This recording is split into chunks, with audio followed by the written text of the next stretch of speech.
Ассалаумағалейкум, құрметті достар. Бүгінгі біз CapCut сабағына оралдық қайда.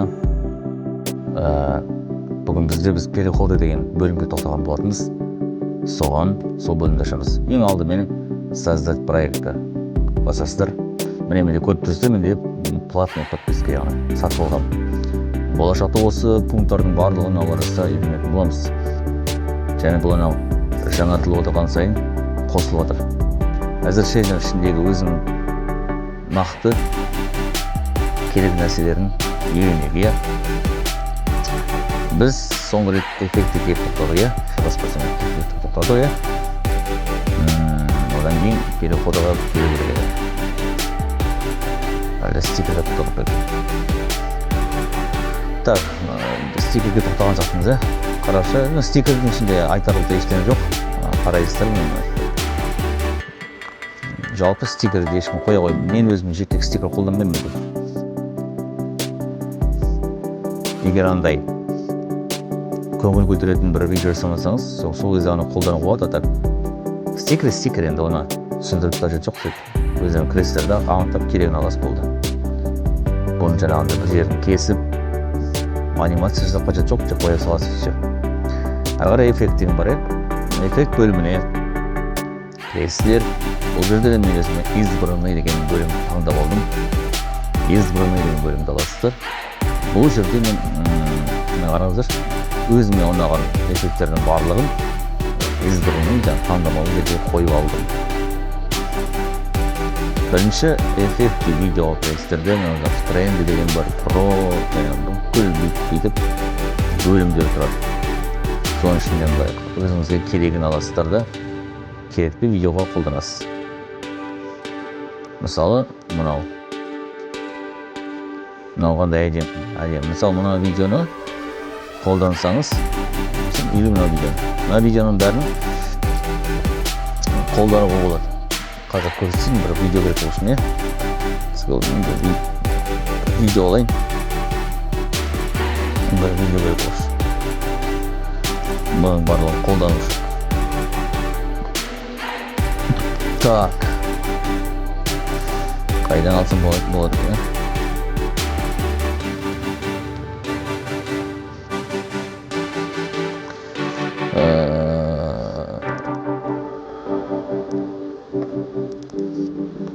Мынаны алсайын деді. Осы видеоны лақтырайын.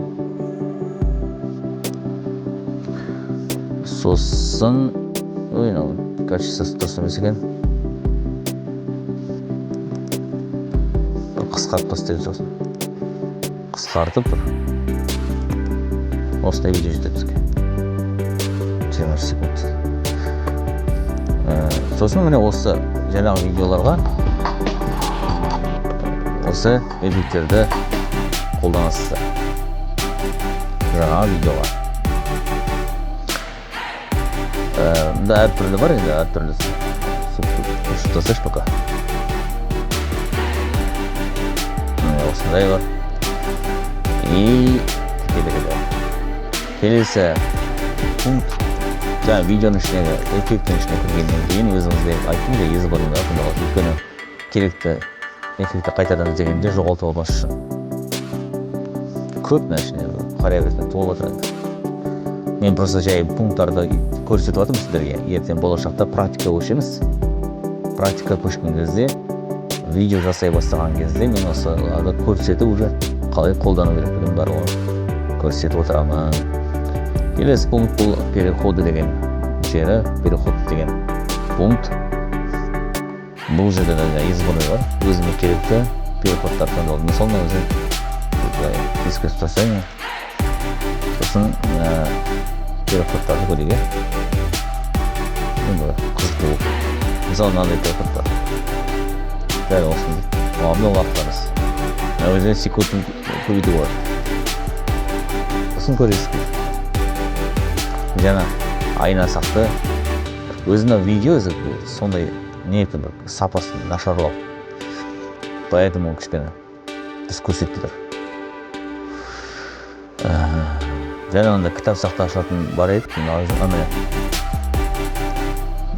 өзіме ұнайтын көрді.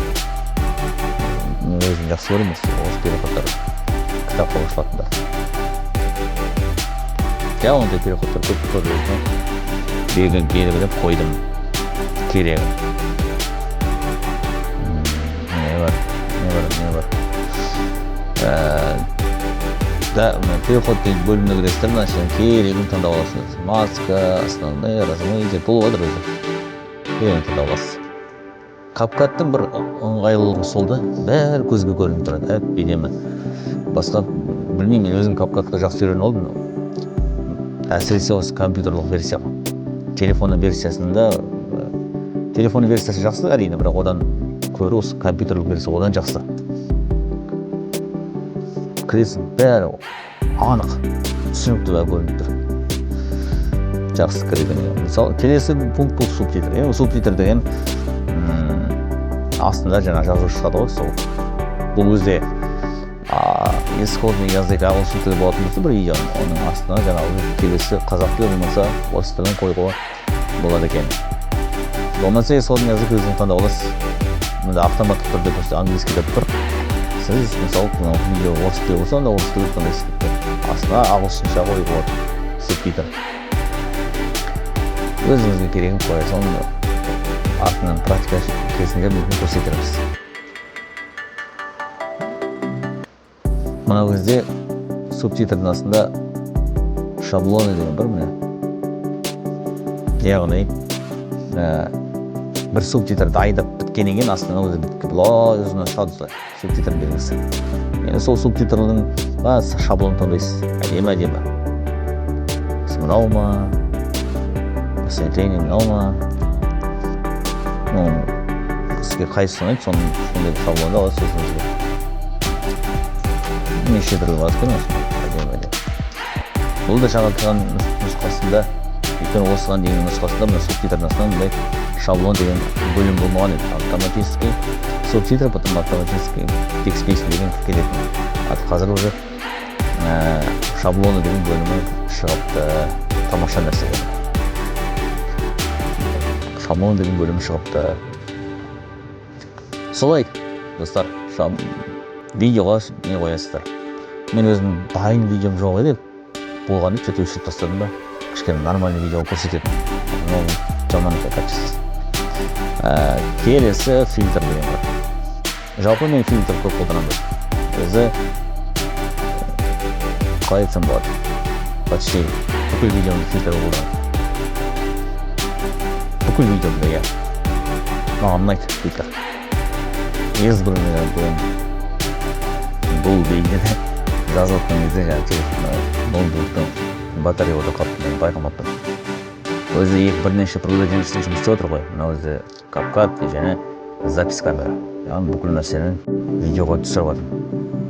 Сондықтан екі бірдей приложение жұмыс істеп жатқасын мына бейшараның батарея отыр қалыпты. Так, фильтр және айттым өзімді қолданамын деп. Яғни өзіме де избранныйға белгілеп қойдым. Мұнда көп міне әдемі, яркость бар, тағымдар. Жалпы мұнда көрінеді кішкене. Анадай телефонға түсірілген видеода көбінесе соған қолданған жақсы. Сонда анық көрінеді. Мына видео бұл кішкене видеоның бір сапасы жаман екен, бұндай түртіп көргенде пайда болып бастайды, сондықтан анық ештеңе көре алмайды екенбіз. Неге осындай бір стоп кадр жасайшы ма? Қағаннан жасайды. Осы картинкаға жасайды. Картинкаға жасайды.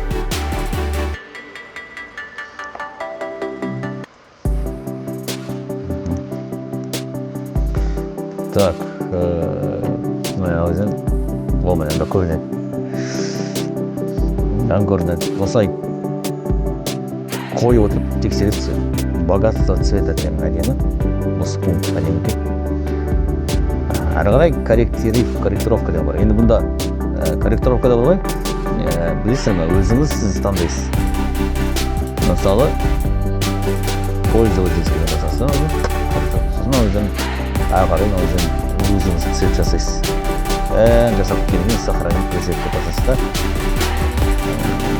мынау өзіңіз алтына стройка басып отырған болса мынаны жақ көресіз кіре бересіз мынаны көресіз бәріне кіріп әдемі цвет таңдап бәрін біткеннен кейін сақтайтын пресет. Сосын сол пресетінде ваши деген ішінде сақталады. Менде міне бірнеше 2-3 пресетті сақтап қойдым. Мысалы мен мынаны алып тастаймын. Сол пресет қояйын. Көрдіңіз бе? Өзіме пресет айдап қойғаннан кейін бұл цвет беріп тұр. Енді бұл өзімнің вкусым ғой, өзімнің таңдаған вкус. А так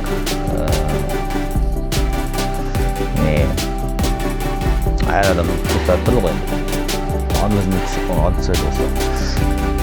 Және сонда аватар деген бар екен. Мұнда енді бұл бізде өзіңізге аватар жасайсың. Өзіңіз түрлі бұл енді жасанды интеллектпен қатты нәрсе ғой. Оны капкаттың өзінің бұрынғы нелер емес, жаңадан енгізіліп жатқан жасанды интеллекттер бұл. Мына өзі создать деп атаса өзіңіздің суретін енгізіп, сосын оны суреттесіп бірдеңе қойды. Өйткені көріп едім соны. Бірақ ол да аса қатты ұнады өйткені қазақ тілі жоқ әлі ішінде, тек қана ағылшын тілі, орыс тілі де жоқтар жетті. Сондықтан да қатты оғанмен кірген жоқпын. Сол міне осы пункттар міне. Енді біз келесі видеоларда мүмкін аларызда практикаға көшіп, кішкене бірдеңелер осы нелердің барлығын қолданып, бірдеңелер жасай бастаймыз мүмкін. Сосын тағы да айтар бар нәрсе бар. Қазір шығып кетейін. Шығып кетіп мынаны барып өшіп тастайық сақталып қалды. Өшіп тастайық. Мен өзі разделение видео сыртында тұрған, мен переводчик видео. Мына осыларды мүмкін үйренеміз келесі сабақтарға. Жеке-жекемен. Практика қолданып. Сол. Осылай достар.